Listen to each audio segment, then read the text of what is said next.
Nobody understood the millionaire Japanese woman. Then the waitress spoke Japanese. She came in like clockwork, same time, same table. Always the corner by the window, where the light hit just right, but still gave her a bit of privacy. No phone, glued to her hand, no fuss, just a woman quietly waiting for her meal. There was nothing flashy about her. Simple blouse, neat slacks, hair tied back in a no-nonsense bun. If you passed her on the street, you wouldn't give her a second glance. And maybe that was the point. The staff didn't think much of her at first. To them, she was just another customer. Maybe a tourist who'd gotten lost in the fancy part of town. She didn't speak English well, at least, not enough to hold a conversation. Ordering was always a gentle exchange of pointing at the menu, smiling, bowing her head. She'd thank them softly, her words accented and careful. But here's the thing about people. When they think you don't understand them, they get careless. Cruel. Even at first. It was little things, the eye rolls, the smirks exchanged between servers as she fumbled with the menu, the muttered, "Ooh, this is going to take forever," when she walked in the door. She never reacted, never frowned, never flinched. She'd just sit there, serene, like she didn't notice a thing. And that patience, that silence only made them bolder. "She probably can't even afford this place," one waiter whispered as they passed her table. "Look at those shoes. My grandma has nicer ones," another joked. Someone even scoffed. "She's just a clueless foreigner, probably here to take pictures and brag about it online." Now, imagine this, a woman, alone, sitting in a crowded restaurant, surrounded by laughter that isn't kind. Most people would leave, right? Walk out, never come back. But not her. She kept returning. Week after week, table by the window, quiet, polite, unfazed. And that's when I started noticing something. She wasn't ignoring them because she didn't hear. She was ignoring them because she chose to. There was a strength in her stillness, a kind of quiet defiance in the way she carried herself. It was almost graceful. While they mocked, she would sit with her back straight, her hands folded neatly, her gaze calm. When her food arrived, she'd nod in thanks, eat slowly, deliberately, as if savoring not just the meal, but the moment. No rush, no anger, just patience, and the more patient she was, the uglier they became. The staff grew careless, saying things loud enough for other tables to overhear. A couple of customers shifted uncomfortably, but no one spoke up. After all, she didn't seem to notice, but that's what struck me most. She did notice. I could see it in the small things. The flicker of her eyes when a cruel comment landed too close. The faint pause before lifting her glass when someone laughed a little too loudly at her expense. She heard every word, and still she came back. Why? Why would someone willingly return to a place where they were treated like that? It didn't make sense, unless, of course, she had a reason. A bigger picture no one else could see. That's the part that gnawed at me. Because the more I watched, the more I realized this wasn't weakness, this wasn't cluelessness, this was restraint, and restraint, when stretched too far, has a breaking point. But at this stage, the staff couldn't see it. To them, she was just background noise, a strange regular. The kind of customer they barely tolerated, but secretly mocked when they thought no one was listening. They didn't see the quiet strength. They didn't see the dignity. All they saw was someone they thought was beneath them. And honestly, that's the dangerous thing about underestimating people. The second you assume someone's powerless, you hand them the perfect opportunity to prove you wrong. Before I move on, let me ask you this: have you ever been underestimated because people assumed you didn't understand? Maybe they spoke over you. Maybe they thought you weren't paying attention. If that's happened to you, drop a message in the comments. Because if you know that sting, you'll understand exactly why this story hit so hard. But for now, remember, her, the quiet woman in the corner, the one nobody respected, the one everyone mocked. Because soon enough, They'd realized just how big of a mistake they'd made. The longer she came in, the bolder they got. It wasn't just rolled eyes anymore, it was sharp, cutting words said loud enough for half the restaurant to hear. Her English is so bad. It's like watching a toddler order food. One waiter laughed as he scribbled her order down. Another smirked. Maybe if she stopped bowing and actually spoke, we'd understand her. And then came the real low blows. You think she even has the money for this? Bet she's just stretching a vacation budget, pretending she belongs here. Every jab chipped away at the air in that room, and the cruelest part, they didn't even wait until she left. They said it right beside her table. Her only crime was sitting there quietly, existing in their space without the English skills they demanded. And her clothes don't even get me started. They mocked those too. Look at that blouse. My thrift store has better. One waitress scoffed. Those shoes. Yikes. Imagine walking into this asterisk restaurant dressed like that. The laughter that followed was the kind that doesn't fade quickly, it lingers, poisonous, heavy. And through it all, she never lashed out. She never stormed out or demanded a manager.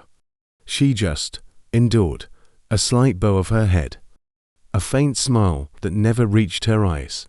And that silence, God, that silence became the stage for their cruelty. Now, you might be wondering, where was the manager in all of this? Oh, he knew. He heard the jokes, caught the smirks, even saw the customers shifting uncomfortably nearby. But when someone finally asked him if he was going to step in, he just shrugged. She's just another customer. Don't take it so seriously. That was his answer. That was his leadership.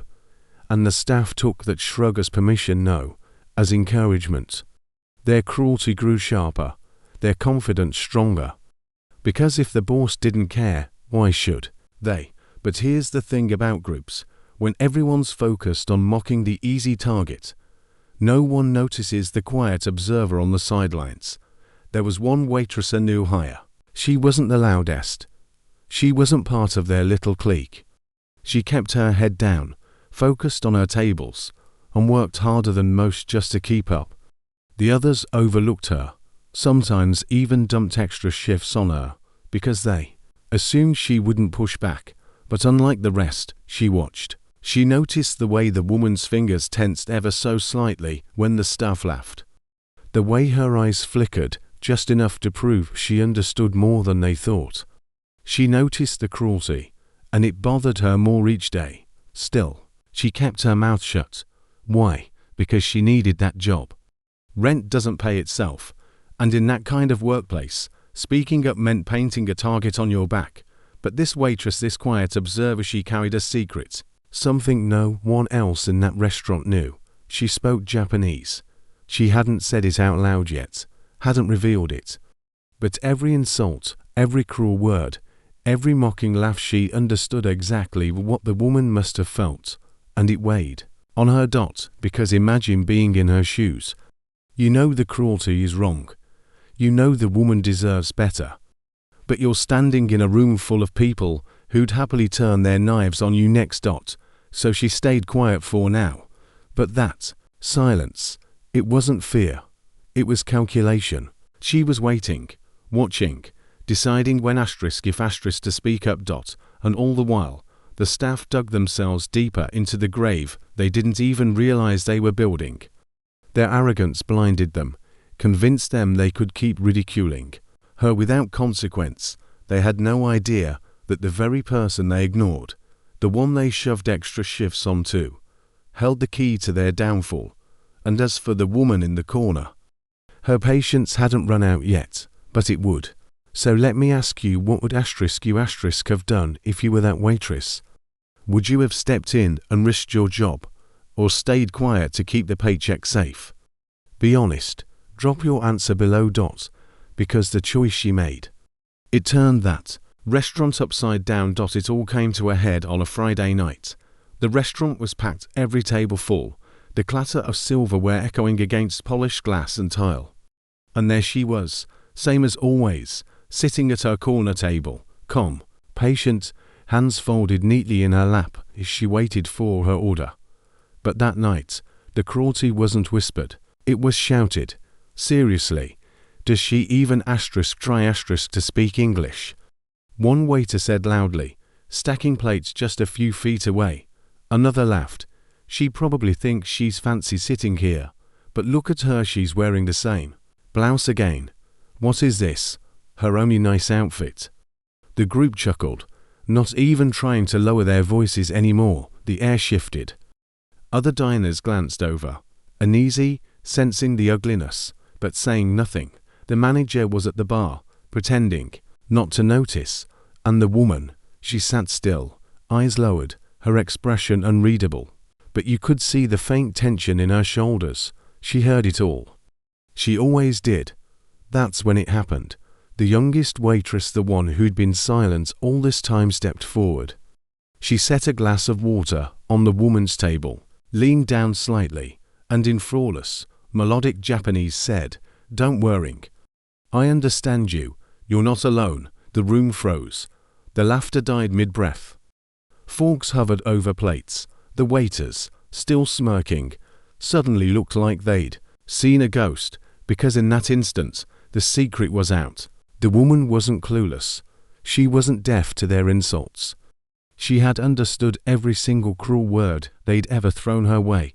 For the first time in weeks, the woman lifted. "Before we move into the fallout, let me ask you this: what's the best example of karma you've ever witnessed? Something that made you think, yep, the universe keeps the receipts.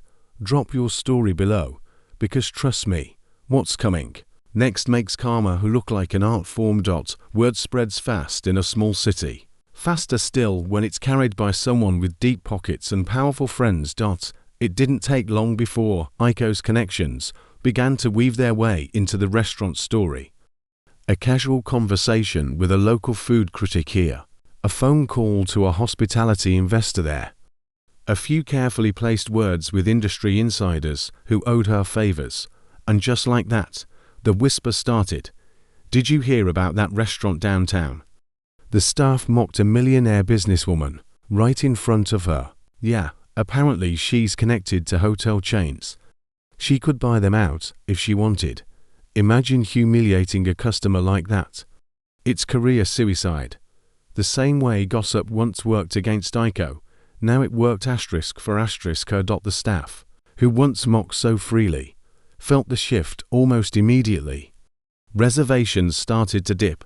A couple of regulars stopped showing up, and the customers who did come in were sharper with their eyes, more cautious in their tone, as though testing the staff's professionalism. The once booming Friday nights. Quieter, tension hung in the air like smoke or one could clear.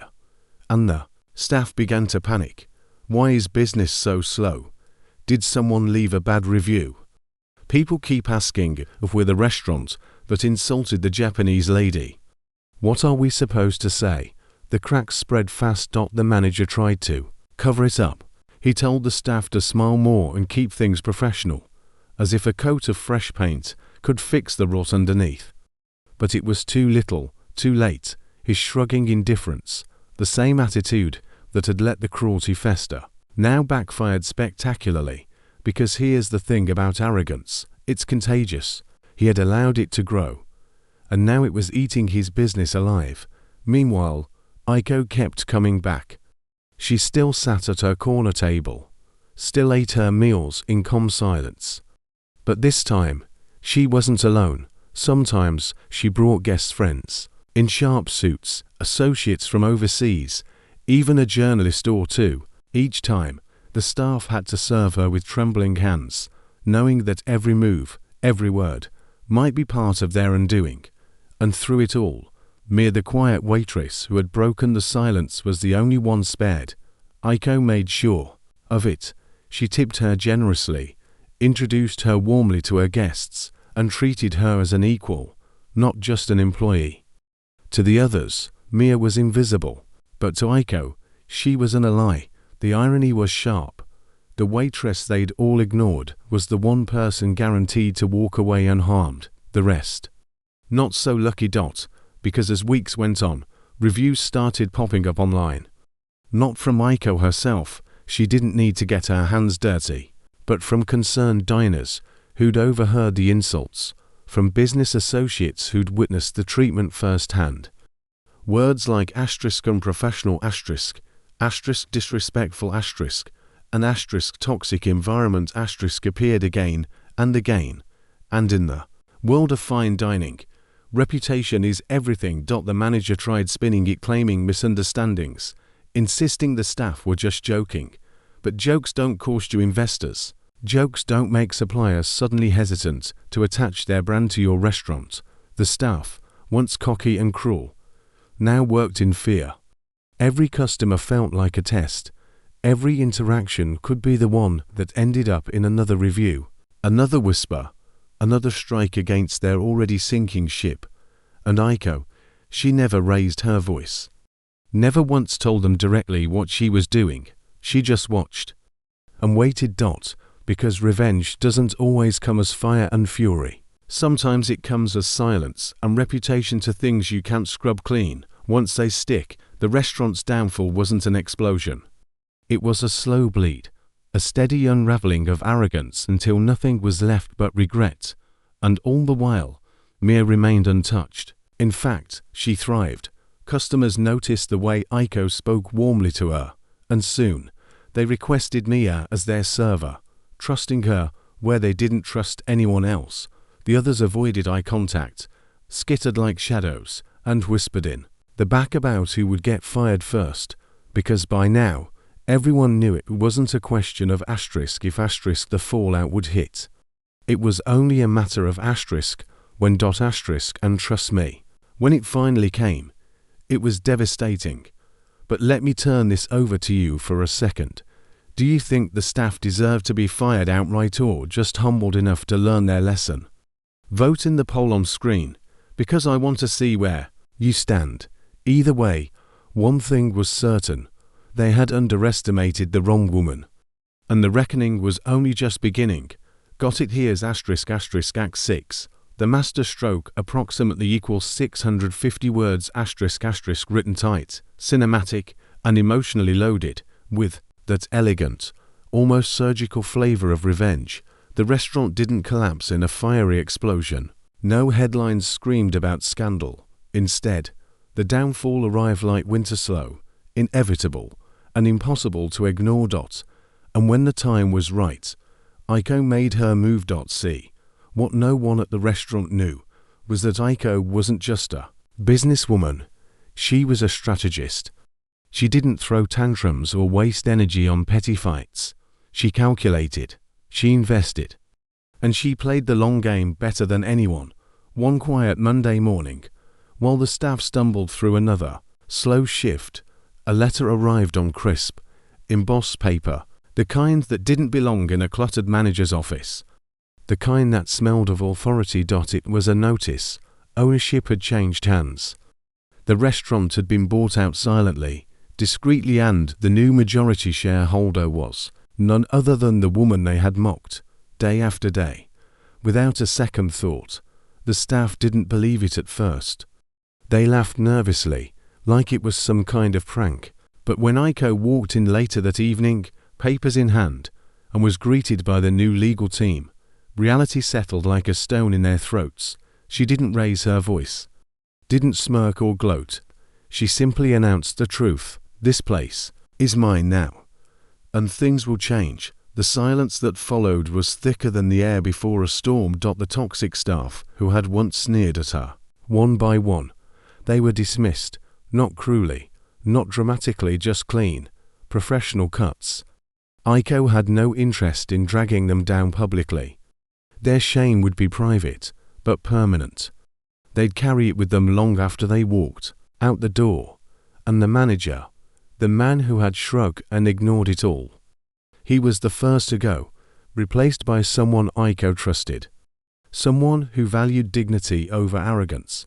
But not everyone lost that night. Mia, the quiet waitress who had chosen kindness when it mattered, was called into Aiko's corner table. Only this time, she wasn't there to serve. Aiko thanked her, properly, in front of witnesses. She told her she had a future not as a waitress, but as a partner. Mia was offered a promotion, a salary that dwarfed anything she'd ever dreamed of, and the chance to work directly under Aiko in her growing empire. The same woman who had once been invisible was now indispensable. And that's the part that gets me every time. Because Aiko didn't just punish cruelty, she rewarded loyalty. She made sure the right person walked away with everything the others had thrown away. Sometimes, revenge isn't fire and brimstone. It isn't shouting louder or hitting harder. Sometimes, the sweetest revenge is letting people choke on their own cruelty. And Aiko, she served it cold, elegant, and unforgettable. The fallout was swift, and it was merciless. The staff who once thrived on mockery scattered like leaves in the wind. Some tried to find work in other restaurants, but the industry is small, and reputations travel fast. Every interview carried the same unspoken weight. Asterisk, weren't you part of that place? Asterisk, no one wanted to hire people tied to scandal. The restaurant's name, once a symbol of exclusivity, was now synonymous with arrogance and cruelty. Investors pulled out, customers abandoned ship, and within months, the old guard was nothing more than a cautionary tale. Meanwhile, Mia's world shifted entirely. She wasn't bussing tables anymore. She wasn't ignored or overlooked. She was promoted, trusted, and mentored directly by Aiko herself. What had begun as a part-time survival job became a life-changing opportunity. She traveled, met people she'd only read about, and learned more than she ever could have imagined. And Aiko, she finally revealed why she had stayed silent all that time. Over tea one afternoon, she told Mia, true power doesn't need to announce itself. The loudest people are often the weakest. Real strength is patient. It watches. It waits. It wasn't weakness that kept her quiet, it was strategy. And when the time was right, she had turned their cruelty into her victory. The lesson was clear. Kindness might be mistaken for weakness, but in the end, it's often the strongest weapon. So in the end, the woman everyone mocked turned out to be untouchable. The staff thought she was powerless, just another customer to sneer at. But what they didn't realize was that every smirk, every whispered insult, every cruel laugh was being silently recorded in her memory. And when the truth came out, their arrogance collapsed under its own weight.